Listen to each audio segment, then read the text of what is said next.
Aye. All right.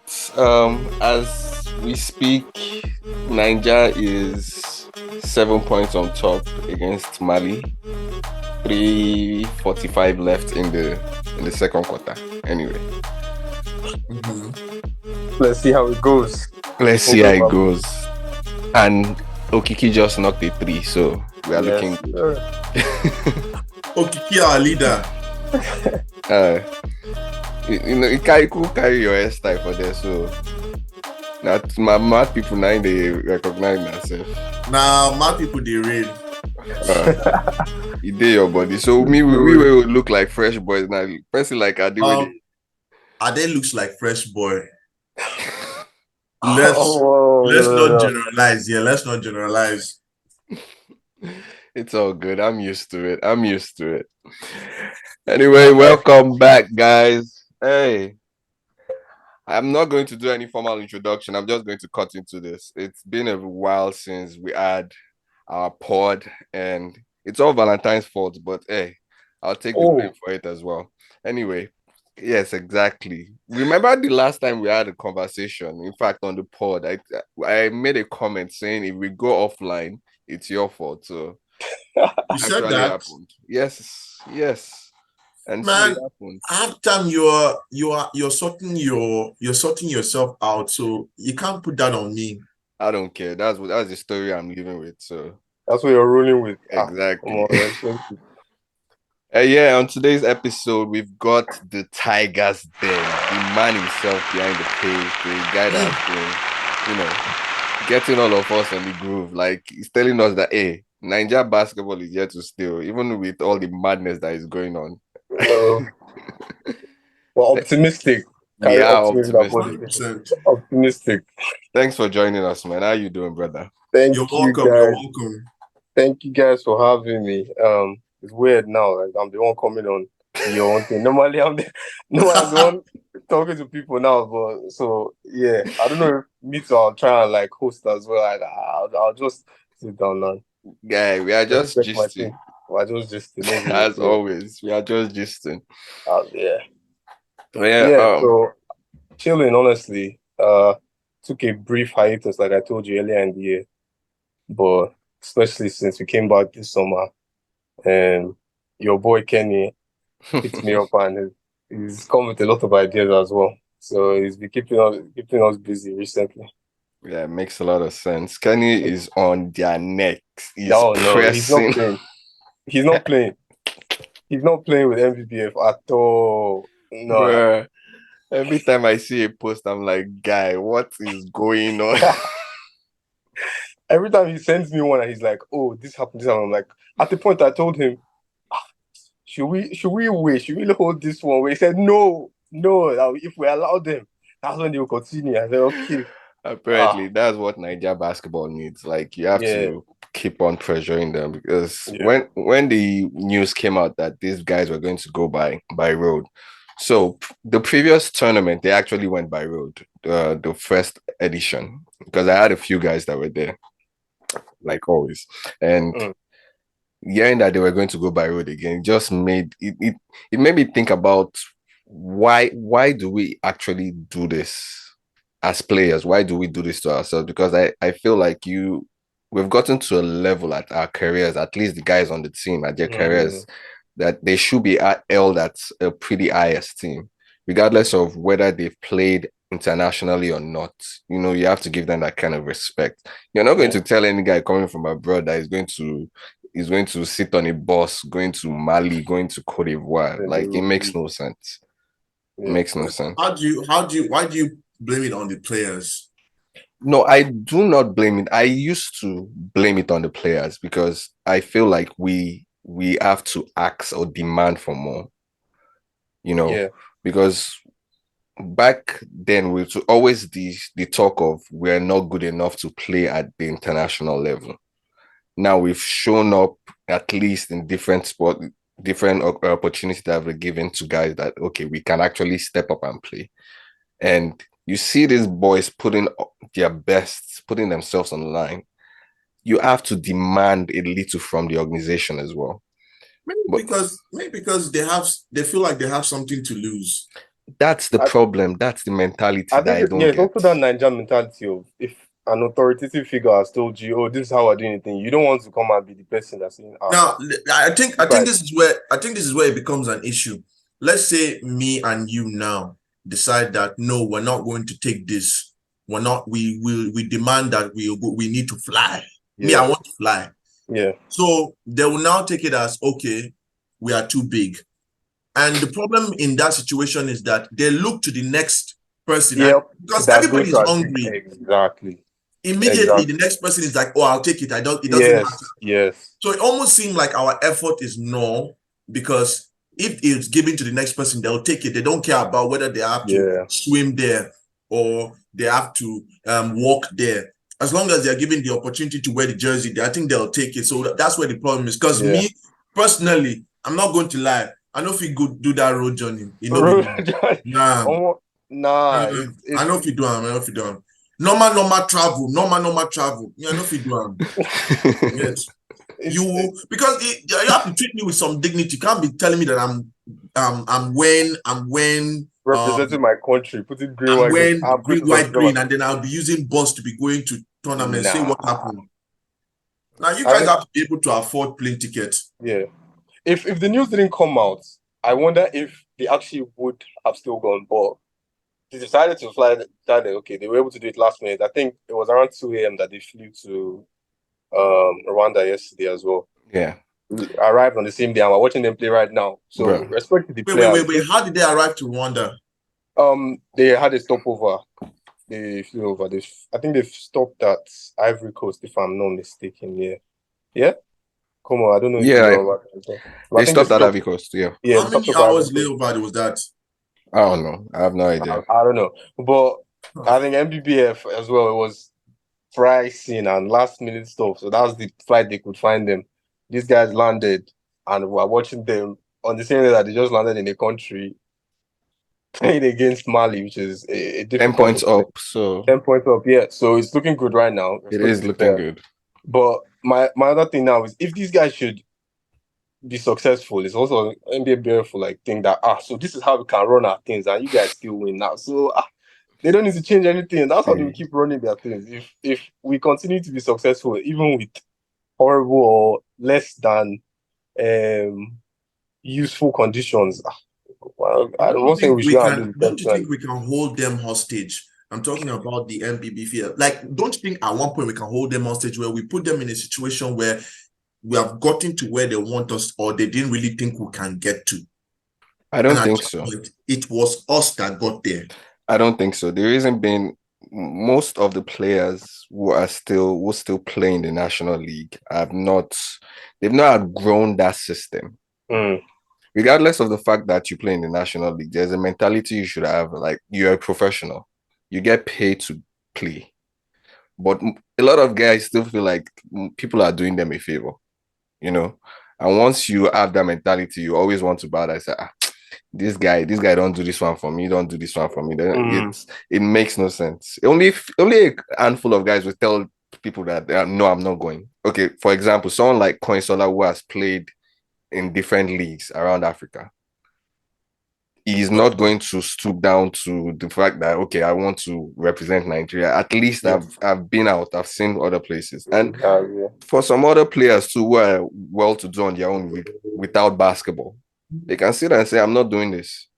I remember before I even left Nigeria, I was telling guys, like, for me to play in the league, if the league happens now, the team that is going to pay me well, at least you would pay me 200K. I was saying it to my guys like Bayo Tolan, like, because it's not, I'm not super rich, but I know my worth as not just a player, but as a person. You have to respect me to a certain degree. So I don't just feel like everyone in that, in the federation as the players have gotten to that level. But it is what it is. We continue to grow, I guess.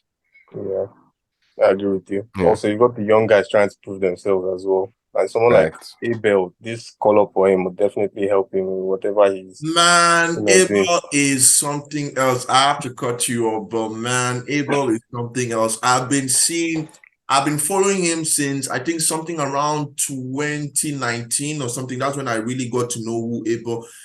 This guy's feet alone, just his shoe size, bust my head. The first time I saw his leg, I was like, what is going on? This guy can pass for Krusty the Clown. His feet is long. I say, Kai, which kind of leg is this? And the way he shoots, lights out. Yeah, I wish I was paying a lot more attention. Lord have because mercy.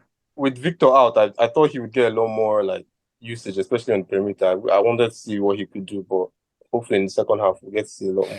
Yeah, that even brings us to the topic today. Like with the Afrocan, we noticed our guys playing the qualifiers lost 2 games. The first game, which they shouldn't have lost, they just got sloppy, and I understand. I remember talking to Tolani before the game, like the night before, like the first game is always going to be the toughest game, regardless of who you're playing.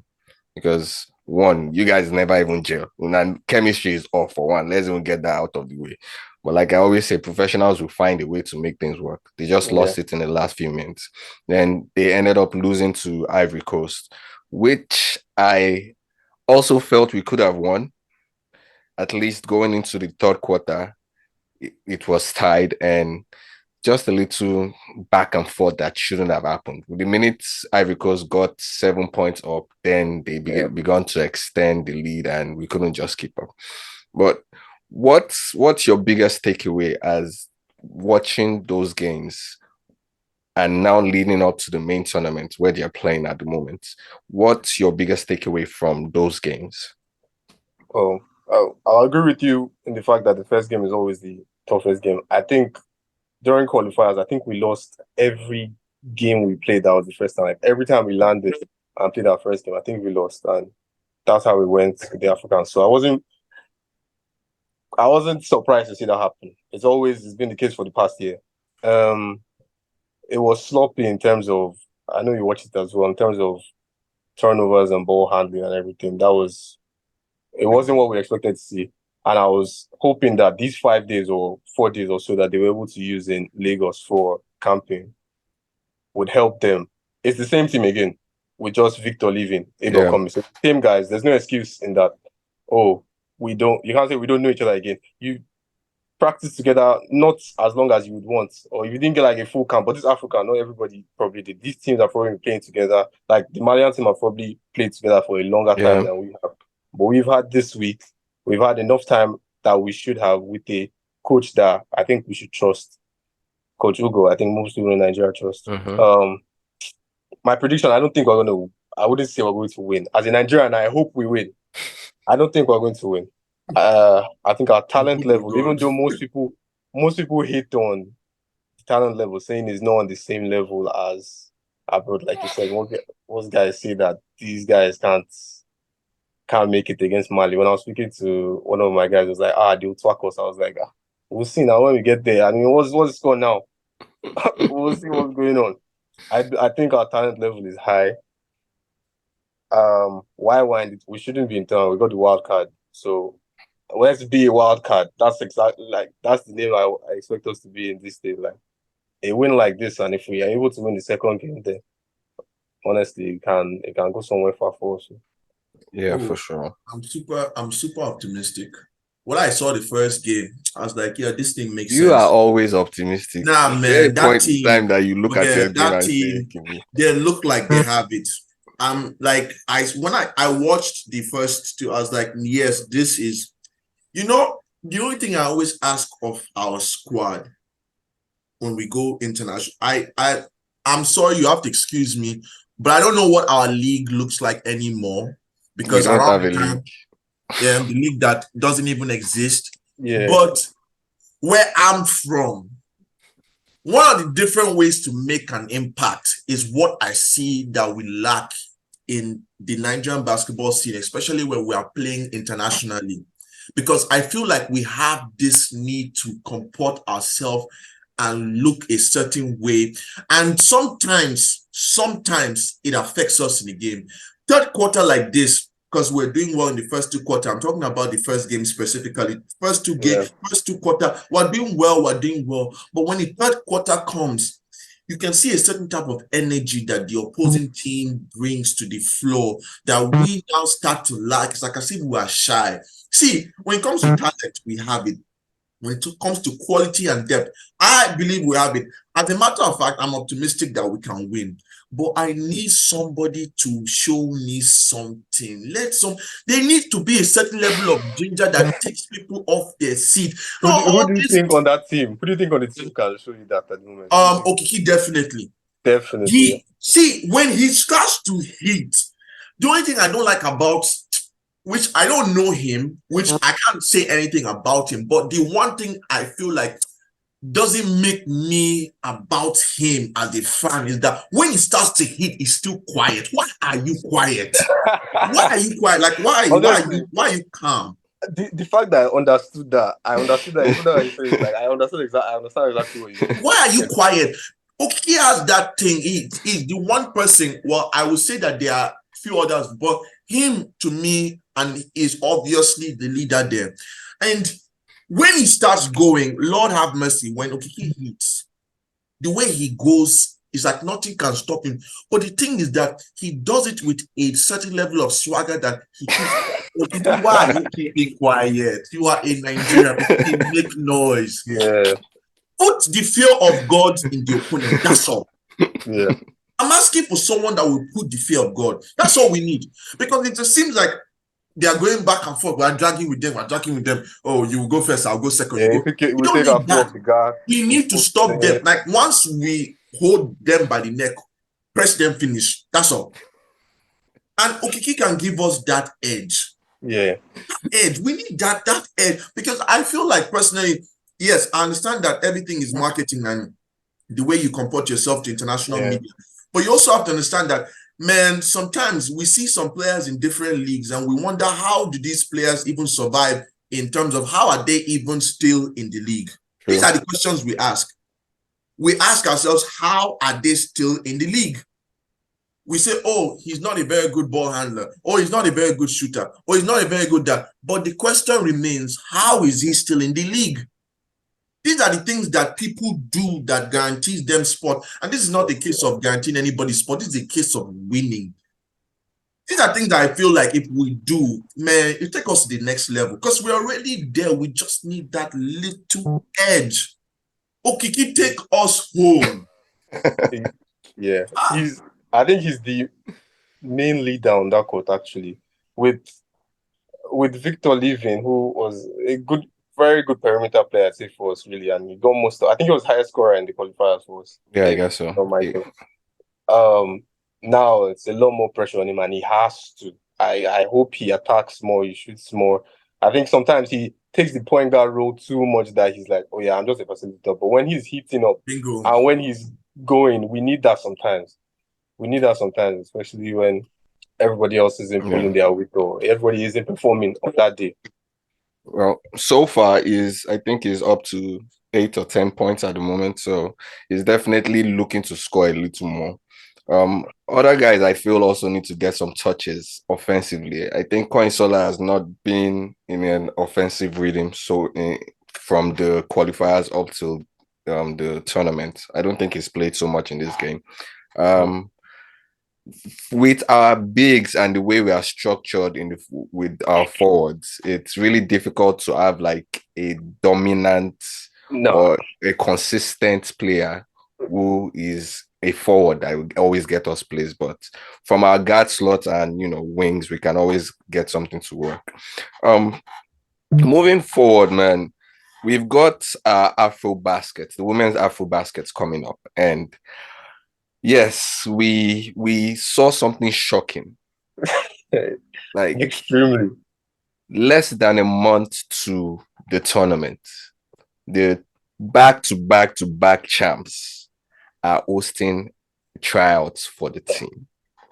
Now, don't get me wrong, I'm not against tryouts. In fact, I don't like calling it tryouts. You have a camp where you bring people in, you try to groom the next generation, just the way the US does it and the other European countries, you get people in, get them play against the guys that are there, and those that really step up to the occasion, you put them on the team, and even if they don't get to play, last 2 slots in 12 players. Not everyone gets to see the floor. But hosting a tryout in Lagos, Abuja, and wherever it is. How many people? For one, it is disrespectful to the players. Extremely. That have given so much to the country. And secondly, it just shows how unserious we are as a federation. Less than a month, my brother. What are we doing? What exactly are we doing? I wanted to make a feature on the decline since the Olympics. And I think I might still do it. What you spoke about the preparation camp. Remember, something like that happened in America where they invited a bunch of players. Yep. And eventually those players were the same players that they brought back to play afrobasket after Olympics that time. Mm-hmm. That would have made sense. You pick, you scout, you bring people that you believe that, okay, these people could help us. Okay, remove that. You decided that you want to do trials. Wow, okay. Big news. Maybe the players, maybe they let the people that have brought so much success to this country, maybe let them know, nah, they learned the same time as you and I. The captain of the Tigers is as I'm seeing the news, she's seeing the news too. Okay, nice one. New coach comes. I spoke with one of the players. A player said she couldn't believe it, but she said, you know what, let me message the coach and see if that trial is actually for me. This is a player that gets minutes, that has won multiple AfroBaskets. She messages the coach, okay, is the trials for returning players or just for, people are trying to see? I said, coach, open for everyone to see. She was like, oh, so you would like me to come over? Coach did not respond. Okay, no wahala. See, Nigeria at this moment, what are we trying to do with the competition that we're going up against? They have started their own camp. You're picking up, like I said, shout out to, I'm not against tryouts in that. There are some people that went that I believe, okay, good look, they'll be good on the national team. Like, it's a good opportunity for younger players. Hence why I posted that yesterday. In that, even though it's too crazy to me, it's still good that we get to see new talent and all that. But come on. The narrative that the media, I believe that MBBF put this out. I think a few weeks ago, the narrative that was coming out was, the Tigers players to boycott Afrobasket. And when I saw like maybe 8 papers come out with that, I was like, I don't think this is true. I messaged, isn't they put that up again? I think a few days ago that this is completely false. It's totally false. They don't mind coming down. I just feel that the federation at the moment, we all know what's going on. Bruh. It's difficult. We understand. The players went against them with the whole ban situation. They went out publicly and they are embarrassed. They are annoyed. They're like, now we must show these people. They want to completely remove and reshape and bring their own thing. Us as the fans, what can we do? We're attacking them, but what can we do? It seems like this is how it's going. Sorry, I will stop talking now. What you said about... Please go on, I'm learning. Valentine, what you said about if one person says, oh, I'm not doing, and another person decides that they want to come and do it because of opportunity. With the trials now, if all the past champions decided, nah, you guys, we're not going for this thing, let's all just stay, boycott this thing, would that have made sense? Like, if someone decided to run that, we've seen Sarah and Musa went for it for Lagos and Chicago respectively. They are definitely, they want to represent their country still. They want to go there and die for Nigeria. We love that. But now that the other internationals look at that and they're like, this is kind of disrespectful. You people want me to come out there and fly out to Chicago with my own money, probably, with their own money, more probably. And then probably fly out to Nigeria. No camp, no nothing. It's absurd. My big thing is actually the timing, because regardless of what it is, I'm open to changes. I'm open to you making adjustments here and there, but the timing is just off. There's no funds, there's no money. Yes, we know there's no money. We know. These players have played before without the money. Without money. What are we saying? What exactly are we? You can't keep using that as the excuse. We know. Like, realize how long it takes for guys to blend together. No, you know that there's this magic salt that they used to put in that soup. They put together. Even if like this, they haven't played together since February, since they were able to get us to be able to qualify to the World Cup that they're not able to go to the World Cup. We They're not not even able to talk go to about that one, sir. that we've just removed. They qualified for that World Cup. Okay, they've not played together since then. So many of them have been together, same team. Oh, they're used to each other. Ify, isn't it? We can name 8 people. We can name 8 guys that I'm sure they are used to playing with each other. And like that, NBF's like, nah, let's just scrap it. We'll create our own new thing now. If they don't want to come, they don't want to come. That's their own. Like, is that how we're doing things 2020 in Nigeria? It's getting out of hand. I read some articles about, there was this one that came out in regards to the Afrocan, and the first line of the article is, we yell loudly.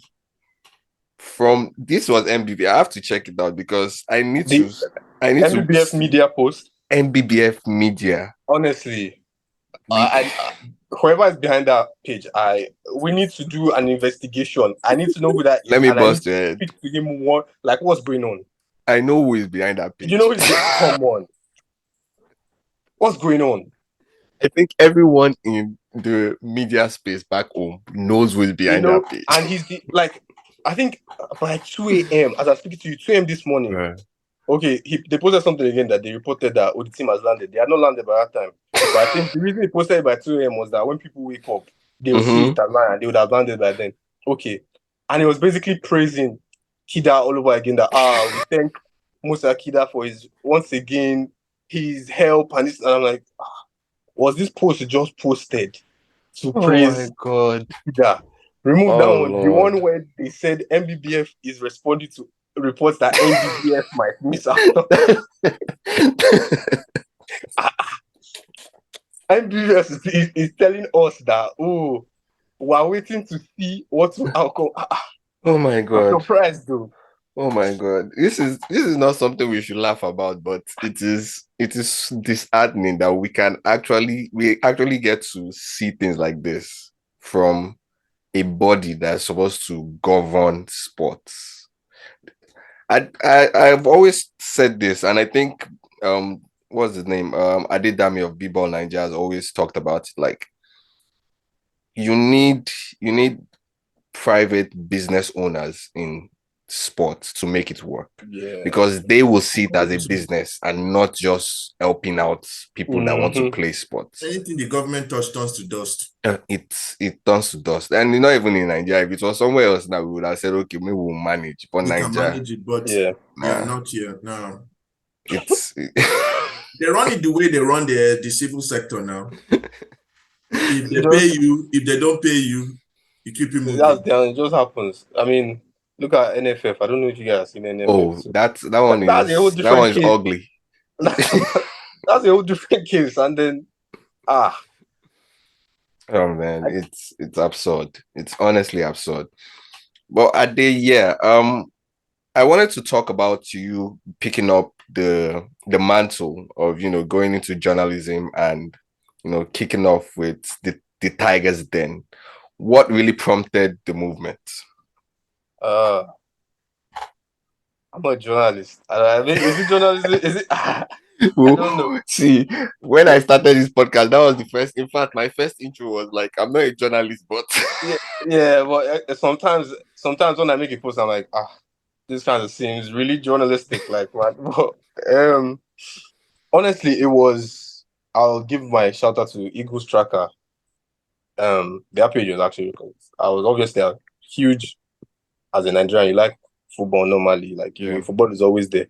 But I also like basketball, and I was like, guys are doing stuff in this Nigeria. Like Nigerians are doing stuff in this basketball. I just let them do this thing out of like. I love the game. Let me post the mountain. And at the time, I was making videos. I don't know why I decided to make videos. I was making videos for players like Ike Regbu, and I think I made for Isne and Ike. And slowly, all the players started noticing, and I started speaking with them. Then, at that point, I had only started watching basketball, or even basketball in Nigeria, really, like, not that long. So I was learning as I was posting. And sometimes I would like post something, I was like, that one don't make sense, so let me leave this place. And I remember when I messaged you, because that was around the point when I was like, I can't do this shit. Like, sorry. Hey, I can't. hey, it's allowed. We don't Okay, care. great. I can't do this thing by myself. Like, let me get some people that I know are also doing this. And your content was great to me, and I was like, if we're putting out something, it's not going to be like MBBF posts. Even to this day, that I'm still doing stuff like that. I'm putting out top quality content. I messaged Kenny at the same time, because I can't remember. I think he did an interview with Ezine around the same time. Yeah, the page is pretty much there to celebrate Nigerian players and Nigerian athletes. That's what it's for. It was started at the peak of Nigerian basketball around that time when VTUSA, when you would think, okay, this is going to be great. But then what I've noticed is then is post ideas and just creativity has gone down because of if the level and if the sport is just getting depressing in the country. You just have to be reporting depressing news, and that's not my brand. I hate that. I hate having to come out to say, okay, they didn't let the players know about that. I hate having to come out to complain. I'd prefer to, let's celebrate success. But that's what we've been left with now. I've tried a few things, honestly, like recently. I'm trying to get you on a podcast for a while. I've tried podcasting. Yeah, I respect you guys on this. I've tried podcasting, spoken to a few players, hoping to get a lot more guys really that I think need their name out there. Spoke with EJ and Asiki recently. Really good guy. I think he committed to play for Nigeria. We'll see if players able to come down. But he's doing a lot of great stuff with charity back home and just balling in general. And I think he messaged me back after, like, we still talk really, and he's like, he's happy with that whenever he's able to tell people now that, he was able to do that, people are messaging him, I didn't know you grew up in Nigeria. I didn't know this happened. Like, yeah, so like we don't rate most guys really. I'll look at if you look at guys from abroad, sometimes Nigerians look at them like, I don't be Nigerian guy now. Like, but still, when you hear or you relate to some of them, you're like, okay, I get it now. Like, this is a Nigerian guy. So that's what out there to do. Positive branding, but when needed, attack those that need it. To attack those that are acting normal. Yeah. And that's dope, man. That's dope. I remember when we first linked up, I was like, who is this man that came at me so official like this? Yeah.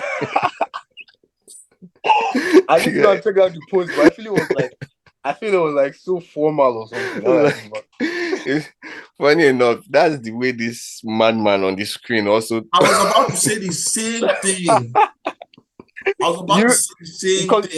You can't go on serious. If you go on serious, like, then you look at you like, Nah, man, I didn't know how else to go. Like, that was the only way. You have to, knowing who Como is, you just can't be anyhow say, hello, can you do respect thing. You should look at it like that. It's respect that why you used to come. That's what it is. That's so knowing who Como is. Who is Como?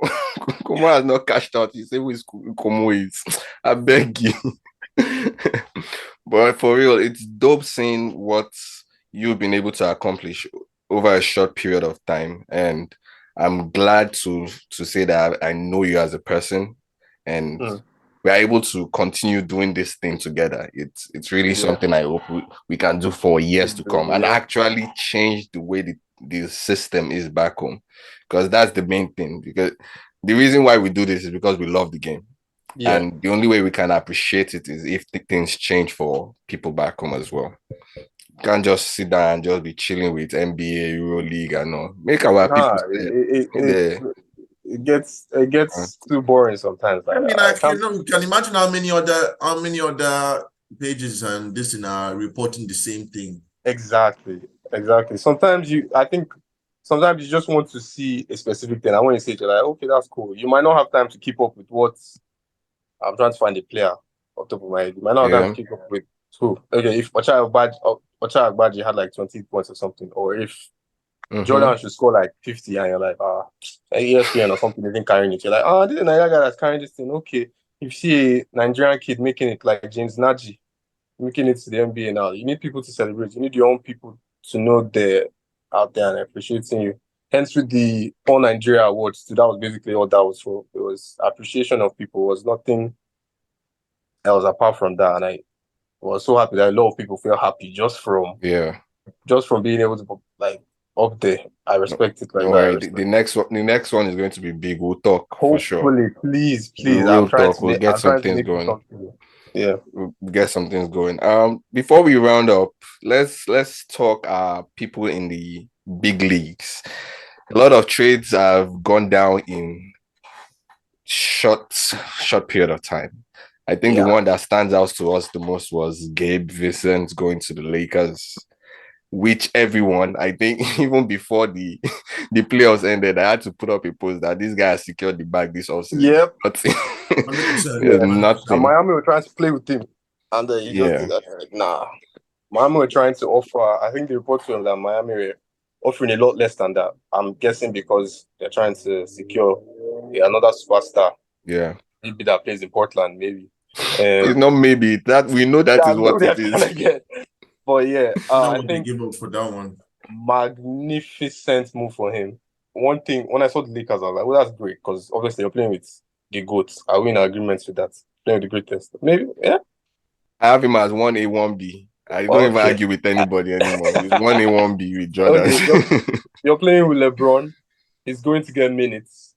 Definitely. Most times when you're like a guard or a perimeter player or a shooter, well, he's more than a shooter now. We've seen that. Playing with LeBron, it can either turn out to two parts. You get great looks. There's no middle ground. You get great looks and you're able to put them back, or it's bad. We've seen KCP at his best. We've seen KCP being destroyed. We've seen Danny Green being praised. We've seen Danny Green being destroyed. I can go through a whole list of guards that Dennis Schroeder, perimeter guys. Who else? I think since Caruso was okay, it wasn't D'Angelo. Just had his own fair share. If you're not knocking down your shots, it's a problem. If you're playing well, but that's how it is. If you're playing with LeBron, you need to get that in mind. Yeah. Gabe had a magnificent year. 37 from 3 in the playoffs. I think he started every game until he got injured. Ball handling skills, we've seen. I think when he first came to the league, most people thought he was just a spot-up guy. Nah. He's much more than that. And I think with D'Angelo coming back, if he decides that he wants to pull off what he pulled off in the playoffs again this year, that's a good name to have. For sure. Yeah. For sure. Like, it doesn't matter if he starts or he comes off the bench, but he's definitely going to be getting at least 20 plus minutes a game. Definitely. Because of what he has shown. And the bro he can play. I was listening to Draymond's podcast, and when he was talking about it, he was like, it's the same way he played against us. He has been playing against us. That's what we just see at this point. He always hooped for us. Exactly. Always hooped for us. So it's wonderful to see that he actually got that contract. And the Lakers have actually done something remarkable. To me, they've made the best moves so far in this offseason with the guys they have been able to acquire to the bench. They've got Teron Prince, Gabe, obviously. They added up some.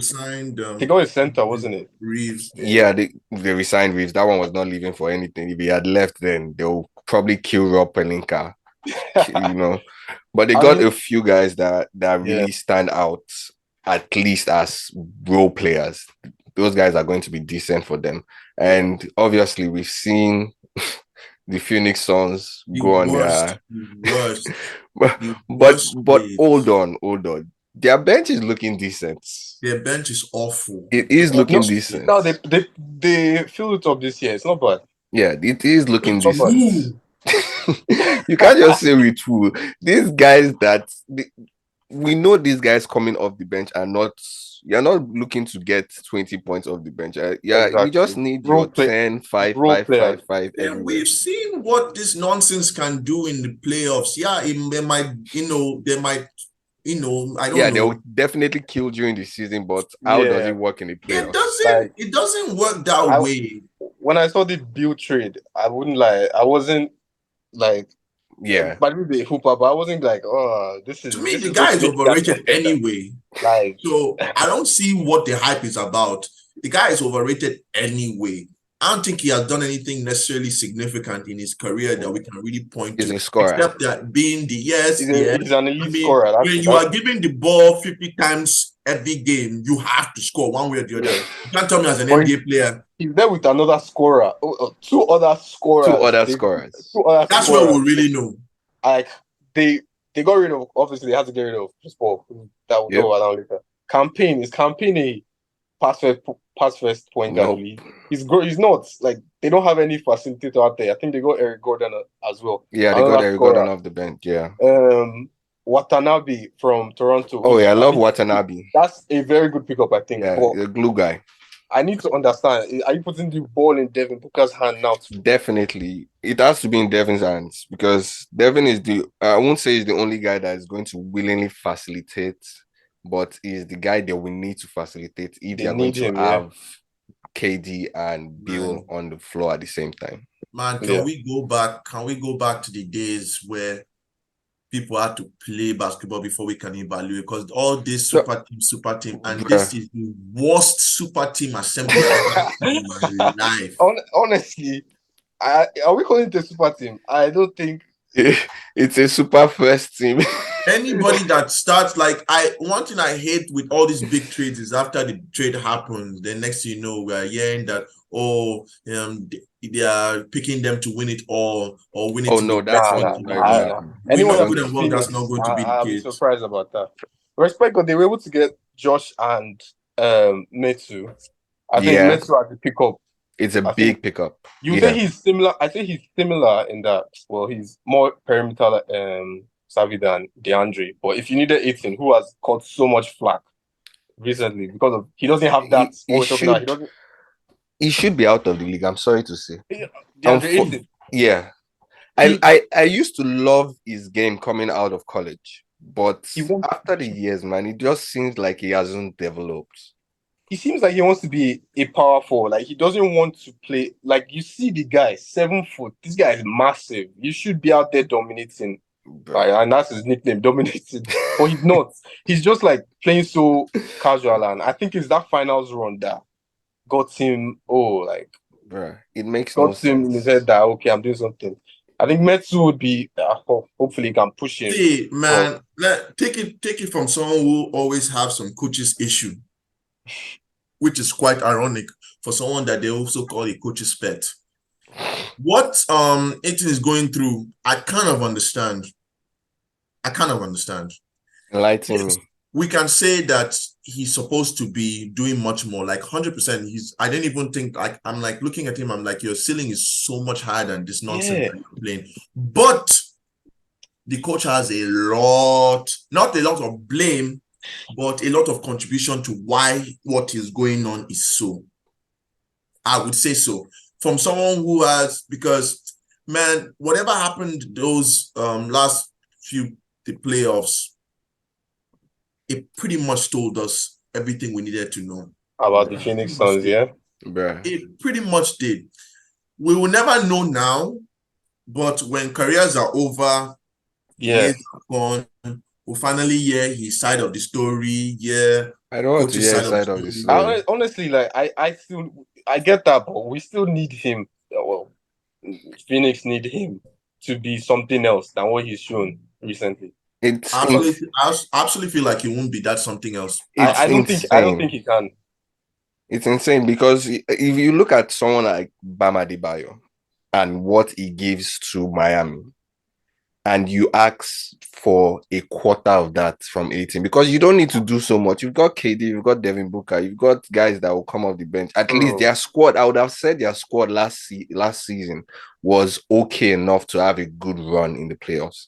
Yeah. But you just need that third guy who's gonna fill in the. I won't say he doesn't necessarily need to be a glue guy, but he just needs to give me a consistent 15 points a game, at least. 15 and 10 is not something you should ask a 7-foot guy. Honestly, 10 rebounds from 18. I'm not even accepting it. Guy, go get more. It's crazy. But look at Kevin Looney. Kevin Looney gets 20. Bro, look at Looney. Look at Jakob. How much is Jakob getting paid just because he's a rebounder? Baba says his bag of rice. But the way Looney moves, it used to kill me. I'm like, this guy, and the Looney's type of player are the kind of players that I hate the most because they scare me the most. they're those type of Akamu players that when they are moving, you're like, how is this one still playing basketball? The way they are moving, they'll be carrying themselves. If those people settle on you, that's the end. Give him a break. He has 3 hip surgeries. No. That's to his. That's, as a matter of fact, that's discredit. Because I know people like that when we play them in the league. Lord have mercy, they be heavy. If they sit on me, that's the end. That's the end. And the funny thing is that,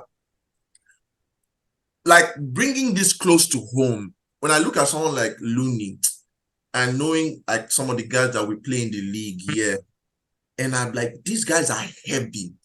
I am nowhere near the biggest on our team, but I'll be given the responsibility to take care of guys like Looney, because God, I use my life to guard people like Looney, and I know what I go through. Once these guys go up, that's it. That's the end. So you have to like keep them grounded, because once they go up, it's finished. Yeah, for sure. For sure. He's very talented. He's extremely talented. Like rebounding is something that is not I don't think you can teach rebounding. You cannot teach rebounding. You just gotta be hungry for it. Instinct and talent. Yeah, you just gotta be hungry for it. Fred VanVleet went to Houston Rockets. Now I don't know what Houston is trying to do with Fred and Dillon Brooks and the young guys, but what do you think? I would say that's the most confusing move this offseason. Yeah, I think they're confused. Most confusing move probably in years in the NBA, because I think they don't know how to spend money. They don't know what to do. I think, looking at it, I think Jalen Green probably has maybe 3 years till he has, or 2 years till he has to get paid. Sengun, who else is there? And they got their rookie guys. So I don't think they want to split, like, okay, we have money to give you guys. We'll give you guys this money, so we have to pay our proper guys. Okay, sure, if that's what he wants to do. This team is not contending for anything. A Grizzlies fan in that, at the point, I used to stay up 99 out to watch Grizzlies play. So I'm very much familiar with Dillon Brooks. I'll tell you. The flag he got, if you go on my Twitter and you check, just go and check my tweets, put my tweets, search Dillon Brooks. 1 week, it's either Dillon, no, like I'm shouting. Because Dillon can take 16 shots in a game. Why? Just because it's Dillon. He'll go 3 But the next game, he's going to hit the game winner. And you're like, okay, that's it. So he's not a horrible player, but we just needed to move away from that, Iris. He's not a bad player. He's good for whatever Houston is trying to do now. Let him get that culture over there. That's the thing. What are they trying to do? VanVleet has been, I think most Toronto fans as well, were against even what he's been doing. So for him to get that much money, I think effective field goal, he was so low last season. Yeah, he didn't have the best season. The Raptors were not like super into, let's bring him back. Nah, I think people with Dennis Schroeder, they're still good with that. Whatever is going on now, maybe if they get these guys to help the Kevin Porters and the rest of them to Jalen Green, all those guys to develop and just be more used to the way NBA basketball is. I don't know, man. I don't know. Maybe they're trade pieces, but with that kind of salary, who are you trading Fred VanVleet at $40 million for? I don't get it. I honestly don't get it. But man, Houston is they're in a funny situation. I read an article about our guy Ime Udoka saying he doesn't want James Harden back, all that stuff. I'm like, bro, you can't even have James Harden back. Let's get that. I didn't see that. Forget. Why didn't see that? What do you need James Harden for at this point? I really don't get the crew you've got. They are definitely not contending for anything. My question is, why is James trying to leave the situation he's in? Because okay, let's get. I'm going to fill in now. See, one thing before we start filling, I'll say I'm the number one Doc Rivers hater. Like I'm up there with the people that I do not rate that guy at all. I don't rate him. I respect that 2008 championship, but nah. Yeah. Since then, it has just been despair, and just disappointment from the guy. Doc Rivers is, I'm sorry to say, is one of the worst coaches in the NBA. Yo. Like, I spoke to someone on Twitter the other day, like, Doc Rivers honestly does not know how to put certain players in a position to win. You can have as much talent as you want. Look at Lob City days. Yes, those guys were fun to watch. They were this, but they just could not win. Wonderful regular season, but they could not. Can you please explain putting players in a position to win? So that's one thing I don't really know. A friend of mine on Twitter said when Philly lost in the playoffs, like Embiid did not step up. Obviously, he had a bad series. But you have guys like James Harden, who you know for sure is the guy that controls the pace of the game. And you take that away from him because, yes, Embiid is the most dominant player on the court. And this guy that you're feeding the ball to has gone 7 for 22 in the last few games. Put the ball in James Harden's hands and do walk around James Harden. I don't see those, those changes in strategies whenever Doc Rivers needs to make it. He never makes those changes. Yeah. That's the problem. It's not like I'm sorry to say, it's not like he's a terrible coach as being like technically wise. He's okay, he's good with it. But in making changes at the right time, is not that guy. That's the same issue I had with Mike Boddenzola, whatever his name is. You don't make changes at the right time. That's why Nick Nurse was able to embarrass Budenholzer so many times. You can't keep doing that. Harden as well as someone that in the playoffs. I have my Harden definitely. But like their team has been ever since they lost Jimmy and decided to keep Tobias, who I think they still... that's the first mistake that fucking organization made. They are still insistent on keeping Tobias Harris. Tobias Harris over me. I think they want to be winning or be in the top 5 for League Fit award every season. That's what's going on. Because you can't tell me otherwise. Because I don't understand what Tobias Harris makes the kind of money that, somebody that is supposed to be... is supposed to be a go-to guy makes, but Tobias is that's exactly. He's not. Honestly, this is another thing in basketball. Salary can make your judgment of a player because the salary people it can make it like because you see Tobias. If Tobias was getting like 8 or 14, you'd be like, oh, that's a good piece to have. Exactly. Earning this much money, like, bro, what? And he never gets the blame for anything. We go through Doc Rivers, we go through James, we go through Embiid, we go even through Maxey. Before we even talk about Tobias, do you know how ridiculous that is? It's insane. Tobias cashed out. That's a team that I don't know how they'll do it. I don't think they can do it. If they want to get our man in Portland, they should really try their best and throw everything at it. Definitely. They're actually in a good situation to actually get. But they get to what happens to James Harden. They've got what happens to him. They'll this is the situation I see it working out. Man. It has to be like a three-team deal. Something has, especially with Philly, something has to, you can't be just direct. It can't be back and forth with Portland. But Dame is not going to Philly. Dame has already made up his mind that he's serious. He wants to go to one place only. We'll see if I think he's going to go. It's the NBA in 2023. He will go. Man, guys, gone are the days. Gone are the days of LeBron Miami. God, I was watching some of the LeBron Miami tapes. I was like, gone are these days where you know that if you have 3 superstars, you have 3 balanced superstars. Not today's super team where all 3 fellows hold the ball 100% of the time. Gone are the days. And funny enough, Miami, you just knew that. See, Wade was the leader on that team, but Wade was very vocal that LeBron was the one that was going to do. LeBron was going to take, like, let's say the 20-25 shots a game. Wade was always going to sit back and wait till when he's getting a little exhausted, then he take it from there. Bosch was going to be the guy that just keeps everything together there when you need him. That's what they call balanced diet. And don't you think with them going to Miami that can happen, because we all know who Jimmy Butler is, and that's what I was going to say. That the same Miami team that made it to the finals, that was an extremely balanced team. Yeah, and I feel like you wouldn't say it was a superstar. Jimmy was the main guy there. It was their star, but it wasn't like, let's put these three people together, put them together.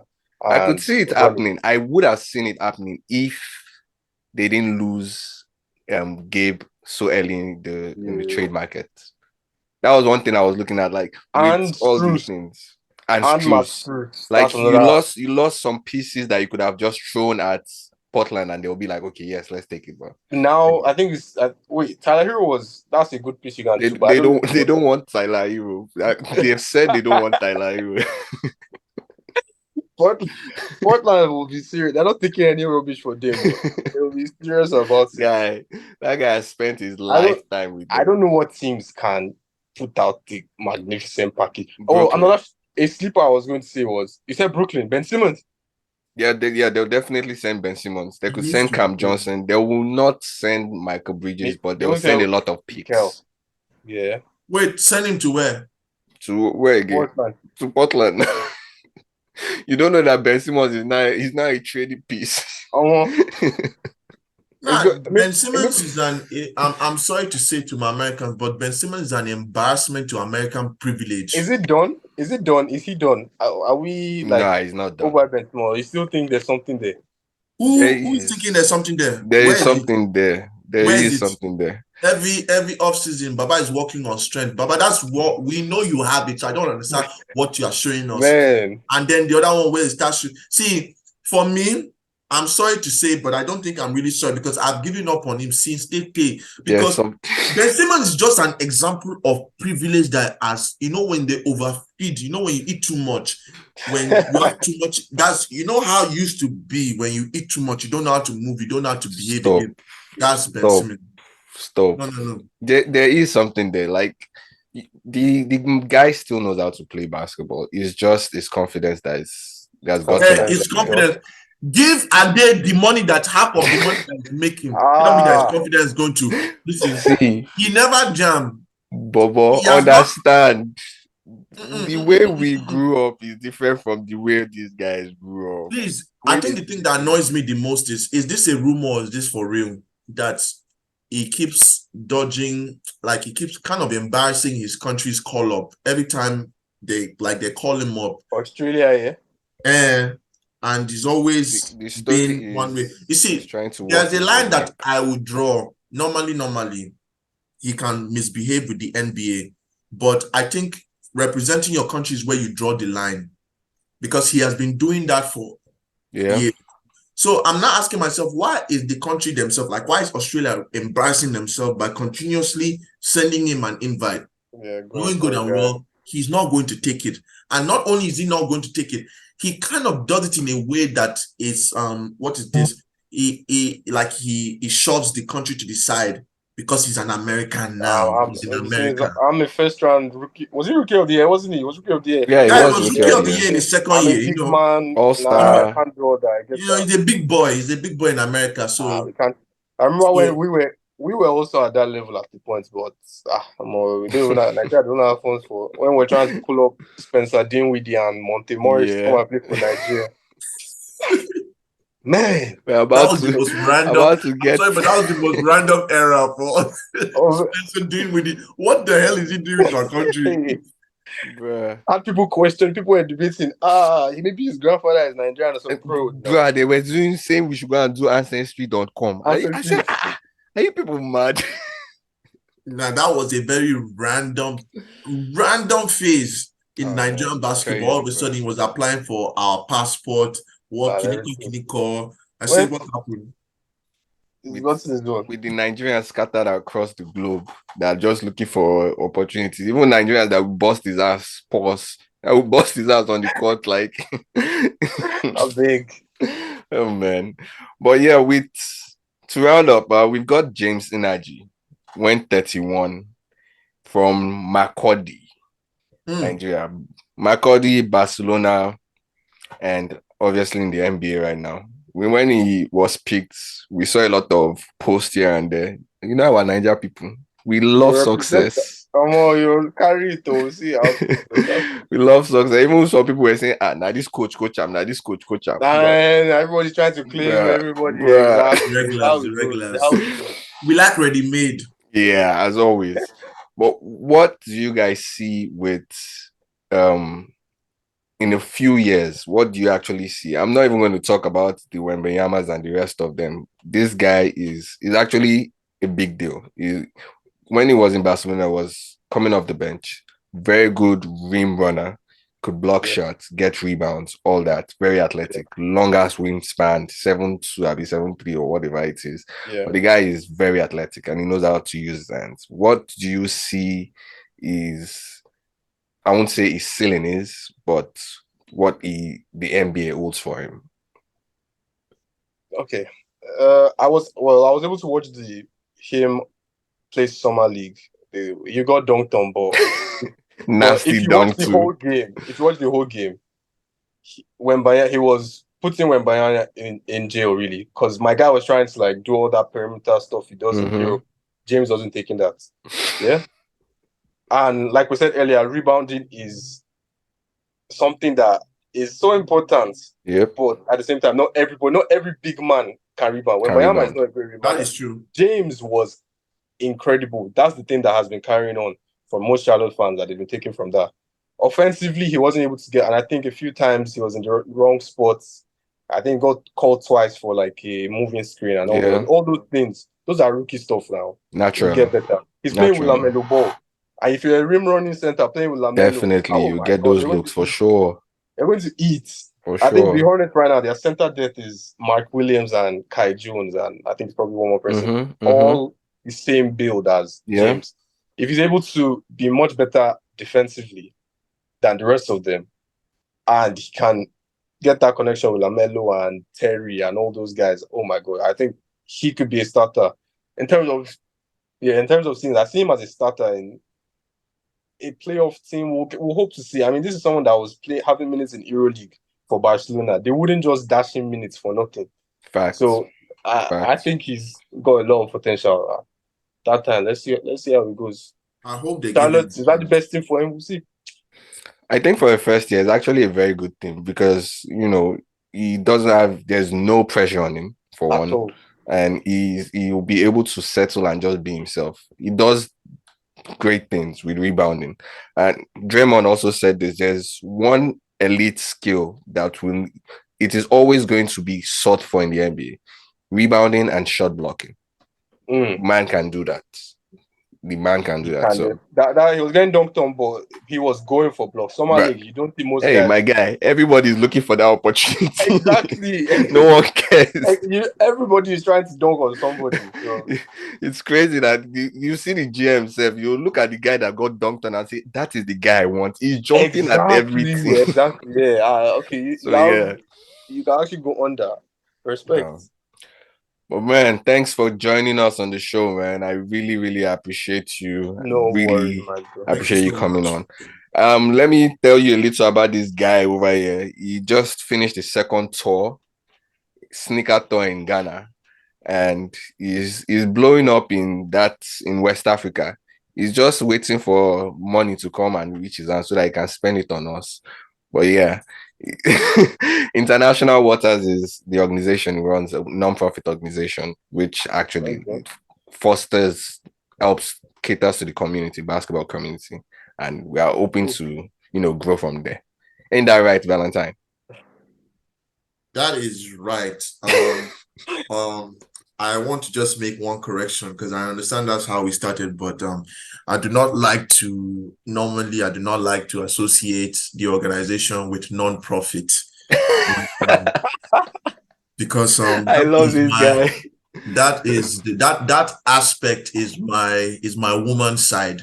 The organization is in three parts. That is the non-profit, the for-profit, and then there's the sports sector. Now, the non-profit is where my woman, she works at the university, and that's pretty much around not what she does per se, but it's part of what she does. So that's where our input is mostly on. And then there's the for-profit where I have to get creative with. And then there's the sports sector, which obviously that's where I shine the brightest. So while we are here in West Africa and probably in Asia as well, I'm handling the sports sector. Yeah. So we get to the US where we can now handle all three sectors together.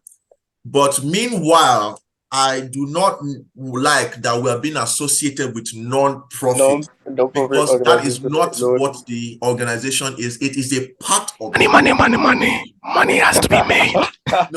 Yeah, the money has to be made. We need it. It's important. And I do not, one of the reasons I dodge from this non-profit is because people start to associate even your own pocket money with public fund. Yeah. Like I have to find a way to separate my money from public's money, because at the time it almost seemed like we couldn't do anything without public's fund.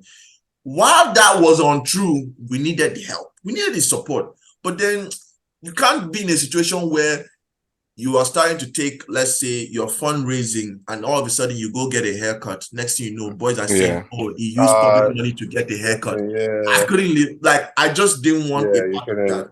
So I put us in a position where we could afford to, make money for ourselves and run these projects. Which one of the projects right now is the sneaker tour. It's actually a huge honor to be able to execute that, especially here in this country. I would have said it's tough. It is tough. I mean, it is very expensive. It is always very expensive, very, very demanding. As a matter of fact, in our league game on Friday, I think it was the third quarter or something. Mind you, I've been playing since the first quarter. Did they ask you for shoe?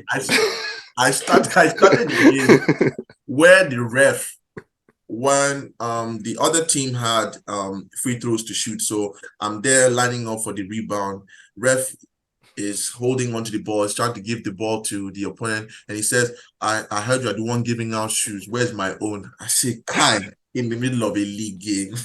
I say in the middle of a league game. I love Africans, man.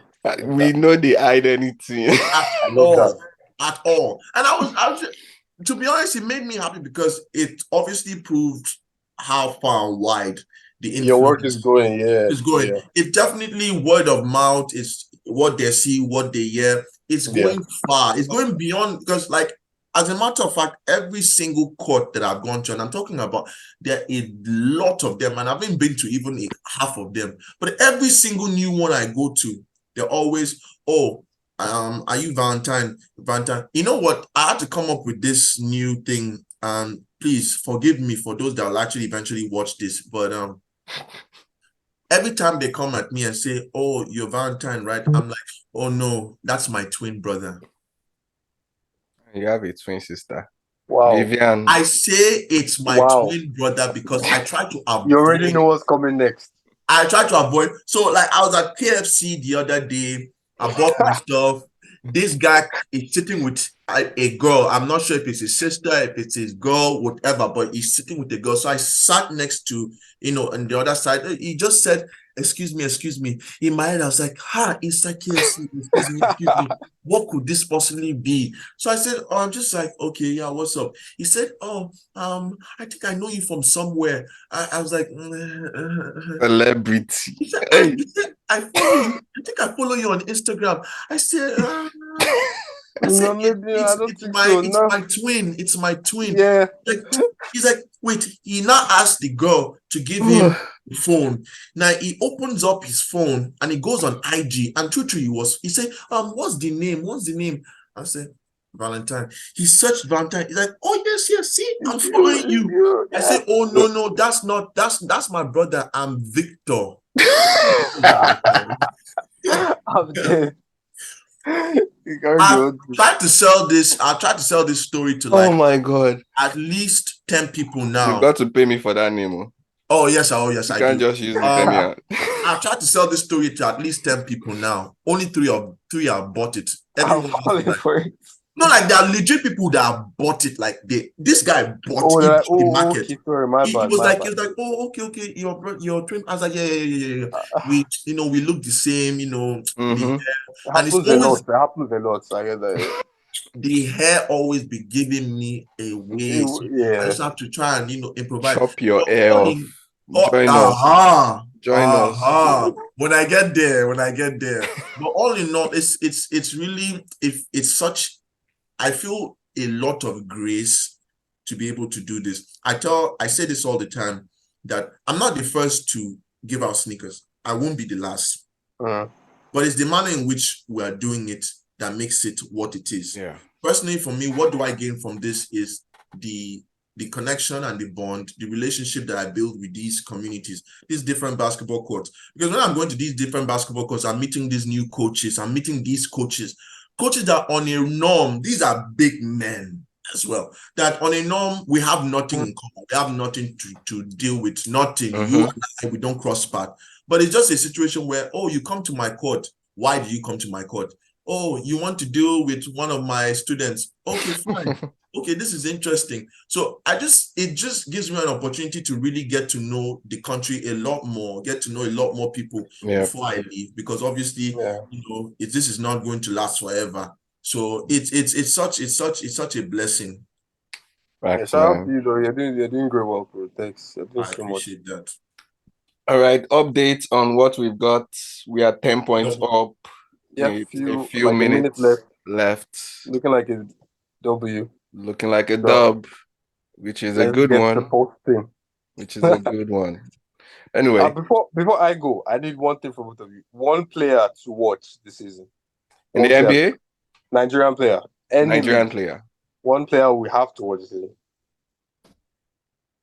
Give me a minute. So for one, will be Ibanu. Ibanu Martins. So he just signed in Japan. Yep. The way he has grown over the years, this is someone that I used to hoop with. Went to Tulsa, went to France, played a little in France, Switzerland, and now he's in Japan. The way his game has evolved from just being the guy that dominates within the paint, and now he has extended his range. He's got a handle. He's 6'9", can really do everything on the basketball court, and he's actually looking to score a lot. Yeah, he was the highest scoring Nigerian in any league last season. He's looking to score a lot. When he was in Tulsa, he wasn't that guy that they gave the ball to actually make plays. But when he got pro, bro, he's looking to tear that shit up. So I think in Japan, he's really going to put up a lot of numbers, and he's going to shock a lot of people, for sure. So yeah, you guys watch out for my guy. Martins, we've got that. I like his style. I like his style. That's always been the vision for me, to play in multiple different countries, take it around the globe. Basketball pays now. When you travel anyhow, you're not even using your money to travel. Before you go, there's something that so apparently, like, okay, this was 2014 or so. Okay, this is 2014 when I picked up basketball, and I said that I wanted to play professionally. I never wanted to play professionally in the NBA. As a matter of fact, I never wanted to play professionally in the US. I actually detested it. Like, I didn't like it. US was like a plan D. Not a plan D in the sense that when all fails, it was a plan D in the sense that when I'm done with everything else, it's going to be like a retirement home for me, not the main thing, right? So, but then most people would like to believe that is because of the level of the skill set, not having that NBA or American type skill set is the reason for my choosing. But actually, it's not so. I've always liked, which is why I'm intrigued with this player now, playing in multiple different. Imagine the traveling. Oh, you guys are a madman. Everything. The US just makes you get to see all over, honestly. it's honestly, wonderful. I can't remember because I think a few female players as well they are against the WNBA at the moment, and one came out saying that they don't need that. There's a lot of money elsewhere. If they're playing in Turkey this year, and I'm playing in France this year, and I'm getting paid, why should I come to WNBA where you're going to give me something like this? And funny enough, in the WNBA, the season is so long that it intercedes with every other season that the women can actually play. So it makes no sense because they're not making as much.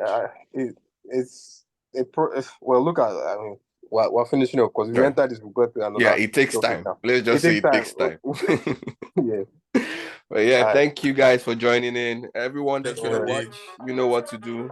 Hit the like button, subscribe, follow these guys, the Tigers Den, International Waters. They them they lead this thing. So we'll grow together. Make we grow together. We're growing now. Thank you so much, Ade. All right, man. Till next time, you guys stay safe, brothers.